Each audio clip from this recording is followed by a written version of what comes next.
Assalamualaikum warahmatullahi wabarakatuh. Perkenalkan, nama saya Fadilatul Janah. Saya ada di Fakultas Ilmu Sosial dan Ilmu Politik dengan Prodi Kesejahteraan Sosial di Universitas Muhammadiyah Jakarta.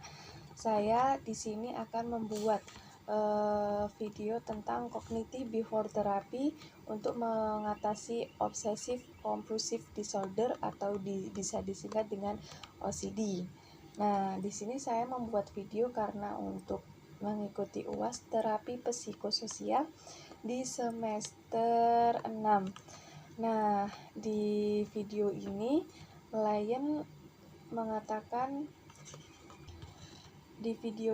seseorang klien yang udah usia umur 24 tahun dengan pekerjaan swasta, status sudah menikah, datang ke rumah sakit untuk meminta bantuan kepada terapis setelah memiliki pikiran-pikiran yang negatif, yang mengganggu dan menimbulkan kecemasan yang tidak bisa klien kendalikan sendiri. Nah, klien melakukan wawancara setelah metode yang melakukan asesmen pada tahap pra-terapi sendiri. Klien menceritakan mengenai permasalahannya seperti hal-hal yang mengganggu dalam menimbulkan kecemasan. Contohnya, seperti ketika klien mencuci tangan dan kaki. Klien melakukan secara berulang-ulang sehingga pikiran bahwa tangannya sudah bersih. Biasanya setelah menyentuh sesuatu, klien tidak harus bergegas untuk mencuci tangannya. Lalu klien mencuci baju dan mencuci piring secara berulang kali, sekiranya sampai 10 kali. Kalau klien tidak sampai ke 10 kali, maka klien akan mengalami kecemasan sehingga kayak tangan itu kotor maupun banyak bakterinya. Selain kecemasan, klien juga mengatakan bahwa kalau misalkan kegiatan itu tidak berulang kali, maka klien akan merasa gelisah dalam menjalankan kesehariannya. Seperti contoh lain, kayak misalkan klien mau berangkat kerja, jadi setiap mau berangkat kerja harus memastikan kuncinya sudah ditutup kunci rapat belum, kalau belum kunci lagi, padahal sudah jelas-jelas itu terkunci. Karena pikiran negatif itu muncul karena ada faktor lain, kayak misalkan di tetangganya klien terdapat kemalingan. Nah, kemalingan tersebut ternyata yang maling saudaranya sendiri. Nah, dalam pikiran klien kan, saudaranya sendiri, orang dekat aja masih bisa maling, tidak bisa dipercaya. Jadinya dia mempunyai pikiran-pikiran negatif sendiri. Gangguan obsesif kompulsif atau disingkat dengan OCD yaitu terdiri dari pikiran obsesi atau tindakan kompulsif. Suatu obsesi adalah pikiran, ide, atau dorongan yang insentif dan berulang dan berada di luar kemampuan seseorang untuk mengendalikannya. Nah, obsesi menimbulkan stres serta kecemasan yang signifikan. Lalu suatu kompulsif adalah perilaku yang berulang atau ritual atau tindakan mental repetitif yang dorongan yang harus dilakukan. Kebanyakan kompulsif berupa dua kategori, yaitu ritual pengecekan, checking, atau ritual bersih-bersih, cleaning. Terapi perilaku kognitif adalah suatu jenis psikoterapi yang mengombinasi terapi perilaku dua terapi kognitif. Terapi ini bertujuan untuk mengubah pola pikir dan respon klien yang negatif menjadi positif. Atau klien akan dihadapkan dengan situasi di mana ia memiliki keyakinan bahwa ia harus melakukan tingkah laku ritual yang tidak bisa dilakukan, namun mereka cegah untuk tidak melakukannya ritual tersebut. Nah, jika klien dapat mencegah untuk tidak melakukan ritual tersebut dan ternyata sesudah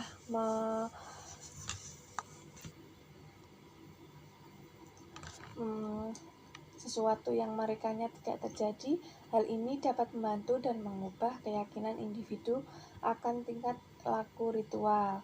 Nah, teknik terapi yang kognitif diberikan oleh terapis yaitu relaksasi, reduksi kognitif, dan exposure. Nah, pertama-tama klien disuruh duduk senyaman-nyamannya untuk relaksasi, yaitu dengan cara tarik nafas pelan-pelan dan keluarkan dari mulut sebanyak 3 kali. Kemudian klien untuk memejamkan mata dan membayangkan hal yang paling indah, hal yang paling membuat bahagia dan nyaman.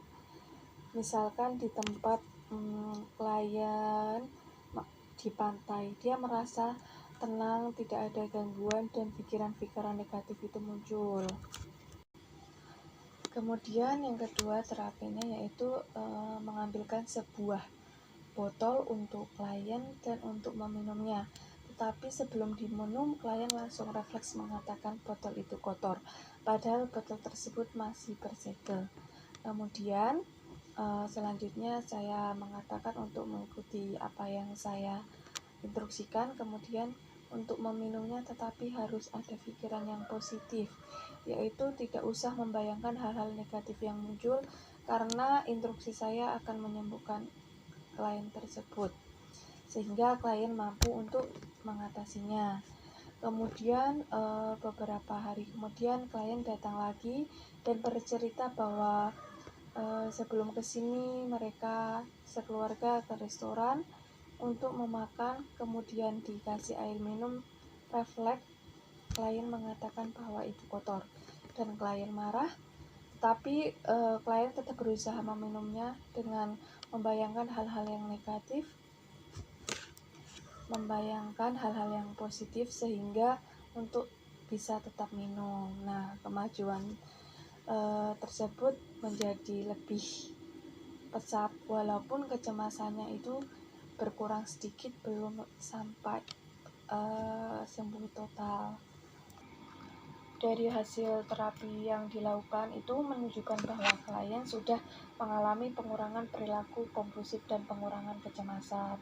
Klien sudah mulai bisa mengendalikan pikiran-pikiran negatif untuk menjadi pikiran positif sehingga klien tidak datang ke rumah sakit lagi, misalkan nanti ada gangguan kecemasan lagi, biasa konsultasi lagi. Nah, terapi ini dilakukan dalam 2 sampai 3 minggu ke depan dan melakukan 8 sesi. Untuk jelasnya mari kita lihat video berikut ini.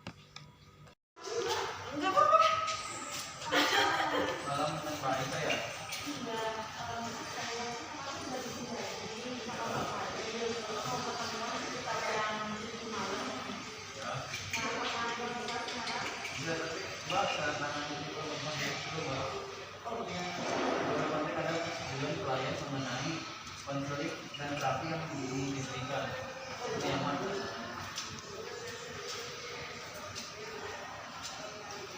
jadi ada soalnya apa aja.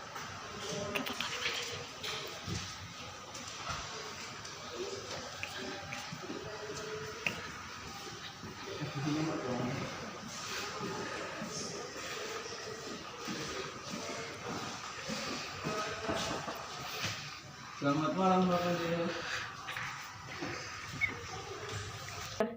Bapak Dio, ini Mbak Aisyahnya sudah datang, katanya mau fisioterapi.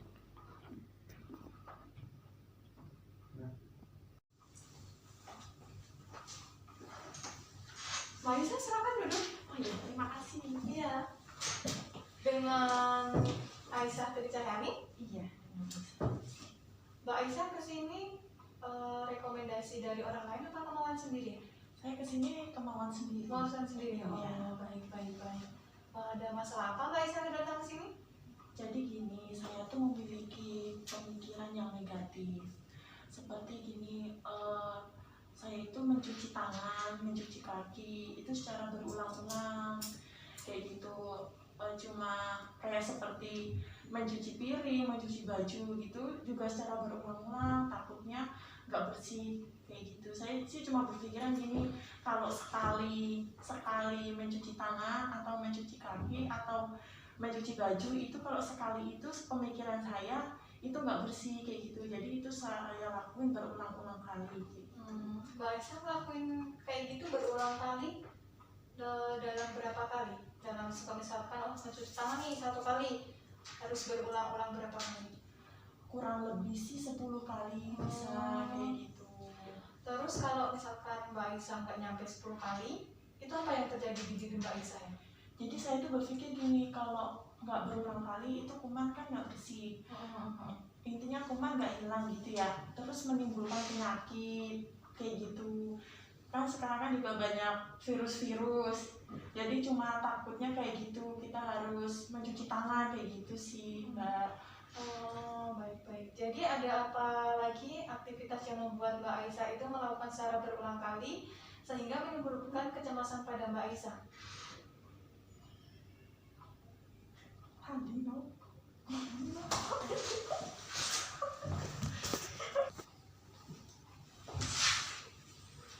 Jadi ada apa lagi aktivitas yang membuat Mbak Aisyah itu tuh merasa cemas dalam kehidupan sehari-harinya? Oh jadi gini, contohnya saya itu kalau menutup pintu, mestinya itu berulang kali, apakah pintu itu udah benar-benar terkunci atau belum kayak gitu. Karena dulu itu pernah di rumah saya kemalingan. Nah, yang mencuri itu teman dekat sendiri. Jadi saya berpikir kalau orang dekat itu nggak selalu bisa dipercaya kayak gitu Mbak. Jadi saya harus berulang kali ngeceknya seperti itu. Kalau misalkan Mbak Aisyah udah berulang-ulang kali buat mengeceknya, misalkan 10 kali, apa Mbak Aisyah merasa lega kayak gitu? Buat pribadian bisa tenang? Bisa sih Dok, bisa agak tenang kayak gitu, karena memang kalau belum sesuai sama hati emang harus ngecek kayak gitu. Karena kalau enggak saya selalu merasa cemas, khawatir apakah iya udah aku kunci kayak gitu sih Dok. Terus kalau misalkan dari angka 1 sampai 100, angka kecemasan Mbak Aisyah sendiri berapa? Bisa 80%, 80 lah Mbak. 80. Oh ya, jadi dari pernyataan Mbak Aisyah yang tadi paparkan, Mbak Aisyah menunjukkan ciri-ciri yang sindrom segala gangguan obsesif dan kompulsif atau bisa disingkat dengan OSI.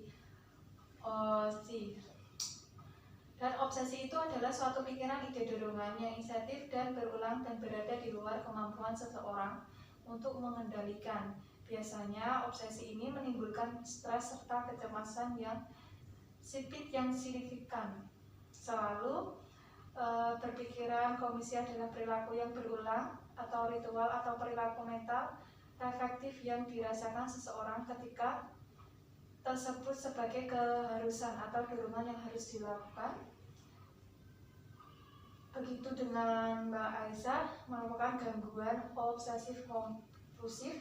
Ini biasanya ada namanya percaya bahwa tindakan kompleksnya ini akan mencegah peristiwa yang melakukan tadi, meskipun tidak ada dasar realistik atau keyakinan tersebut gitu loh Mbak. Jadi prosedur terapi umum dilakukan itu mengantisipasi gangguan gini, biasanya dengan pil atau terapi perilaku konektif dan biasanya disingkat dengan CBT.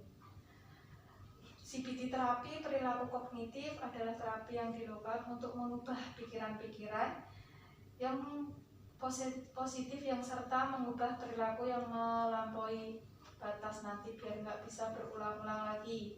Saya akan membuat jadwalnya Mbak Aisyah nanti kesini lagi sekitar 2-3 minggu lagi ya. Oh ya, baik Mbak. Saya Aisyah dari Chicago. Saya mau melanjutkan terapi tahap kedua. Aisyah akan keluar.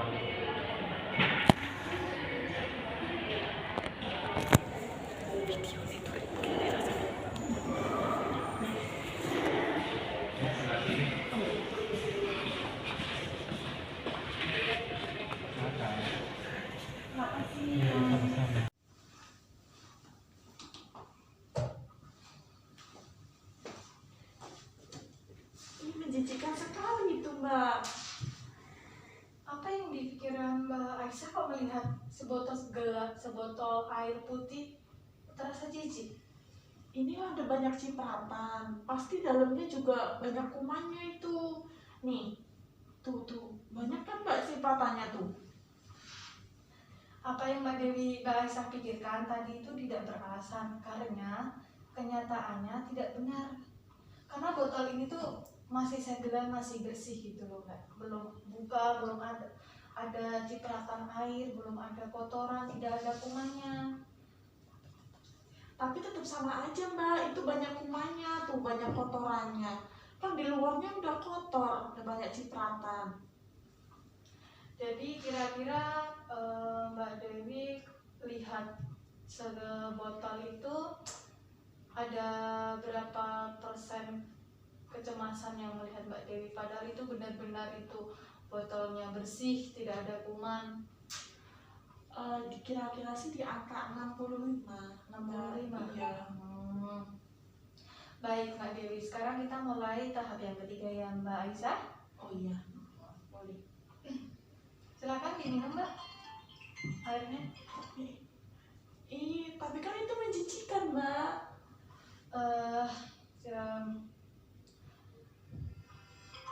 Mohon maaf ya Mbak ya. Ini kok ada telepon, saya matiin dulu ya. Boleh nggak Bapak? Nggak apa-apa, diangkat dulu nggak apa-apa Pak. Kalau misalkan takutnya penting, Oh boleh. boleh. Sebentar ya. Boleh.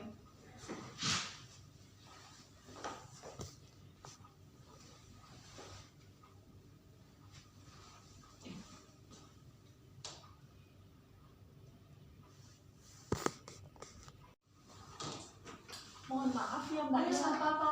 Nggak apa-apa. Udah selesai? Udah selesai. Oke Mbak, sekarang kita mulai tahap ketiga, namanya yaitu tahap exposure.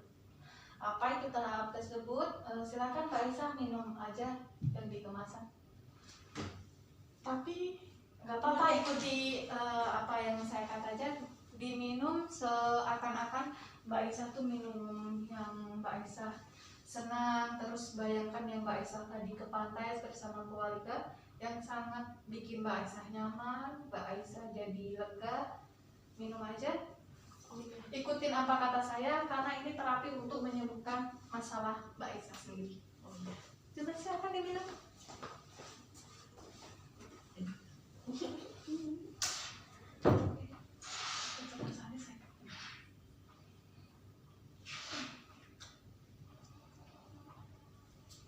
Nggak ada apa-apanya kan? enggak Mbak. Sekarang kira-kira yang tadi Mbak Aisyah kan pertama ke 80, terus ke 65, sekarang kira-kira kita masa Mbak Aisyah ke berapa? Ke angka 50 sih Mbak. Baik, Ya, berarti agak mendingan. berarti ada kemajuan ya selama sesi ini. Iya. Gimana Mbak Aisyah, ini kan sudah selesai. Nanti Mbak Aisyah saya buatkan jadwal sekitar 2-3 minggu lagi.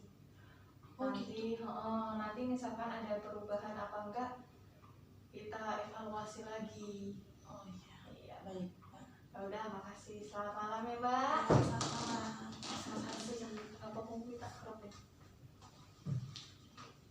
Wis. Wis. Oh, bisa meneh. Masya Allah.